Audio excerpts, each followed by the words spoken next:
New product alert. This is just a small gum rubber hardware block. We use these in the Henry holster shop because we are building custom Enigma assemblies with our flint and ember and spark holsters every day.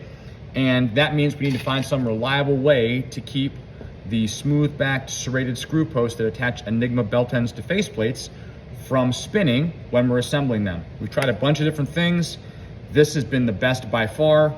We buy a lot of these and we decided to start listing them as an accessory on our site because a lot of our customers have questions about what's the best way to hold on to the screw post if I need to adjust my belt ends to my faceplate. This is the best thing we found for it.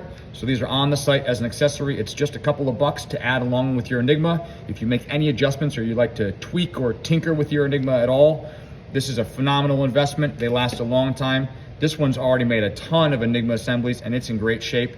So you'll get a lot of life out of it. You can even, if you're trying to work on a holster where you've got screw posts up inside the holster shell, you can cut with scissors a small strip or a square of this material and hold it up inside the holster and press it in place with 2 fingers and then use that to stabilize the screw post that you're trying to remove. It's way easier than trying to reach up in there and hold a rubber band or something against the screw post and get it out without tearing your fingers up. So this is live on our site right now, the rubber hardware block.